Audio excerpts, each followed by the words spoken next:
అందరికీ వందనాలు. ఇప్పటి వరకు 5 వాక్యాన్ని ధ్యానించుకున్నాము. ఇప్పుడు 6వ వాక్యాన్ని ధ్యానించుకుందాం. ప్రార్థన చేసుకుందాం. మహాపరిశుద్ధుడ, మహాగణుడైన దేవా, నీ నామముకు మహిమ, ఘనత, ప్రభావం కలుగునుగాక. ఈ ప్రత్యేకమైన రోజున ప్రజలందరికీ విడుదల కలిగించిన ఈ శుభదినాన్న మీరు సిలువపై పలికిన 6వ మాట గురించి సందేశాన్ని ఇవ్వడానికి నిలబడిన నన్ను మీ సన్నిధిలో ఉన్న అందరినీ దీవించి ఆశీర్వదించమని వేడుకుంటున్నాం తండ్రి. ఆమేన్. మన ప్రభువైన యేసుక్రీస్తు సిలువలో పలికిన 7 ప్రశస్తమైన మాటల్లో అమూల్యమైన మాట 6వ మాట. యోహాను సువార్త 19వ అధ్యాయం 30వ వచనం. యేసు ఆ చిరక పుచ్చుకొని సమాప్తమైనదని చెప్పి తల వంచి ఆత్మని అప్పగించెను. ఆయన సిలువలో 6వ మాటగా టెటెలోస్టాయ్ అన్నాడంట. ఆ మాట గ్రీకు భాషలో ఉంది. దానికి అర్థం సమాప్తమైనది. మామూలుగా మన భాషలో చెప్పాలంటే బాకీ తీరిపోయింది, పూర్తి అయ్యింది అంటే విజయోత్సాహంతో పూర్తి అయ్యింది అని చెప్పే మాట. ఆయన ఈ లోకానికి ఎందుకు వచ్చాడంటే లూకాసు వార్త 4వ అధ్యాయం 18, 19, 43 వచనాలు చూద్దాం. ప్రభువు ఆత్మ నా మీద ఉన్నది, బీదలకు సువార్త ప్రకటించుటకై ఆయన నన్ను అభిషేకించెను, చెరలో ఉన్న వారిని విడుదలను, గుడ్డి వారికి చూపును కలుగునని ప్రకటించుటకును, నలిగిన వారిని విడిపించుటకును వచ్చాడు. 19వ వచనం. ప్రభువు హితవత్సరమును ప్రకటించుటకును ఆయన నన్ను పంపి ఉన్నాడు. 43వ వచనం. నేను ఇతర పట్టణములలోను దేవుని రాజ్య సువార్తను ప్రకటించవలెను, ఇందు నిమిత్తమే నేను పంపబడినని వారితో చెప్పెను.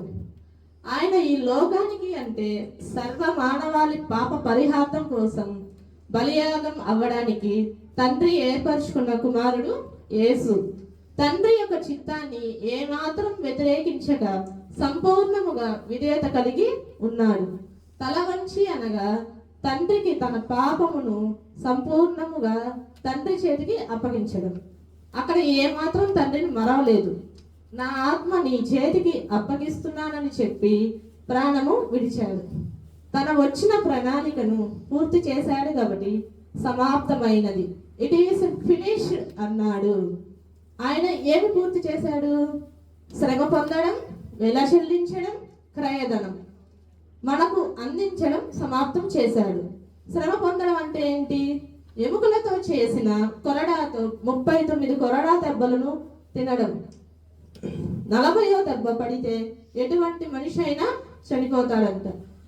అందుకే 39 కొరడా దెబ్బలు తిన్నాడు.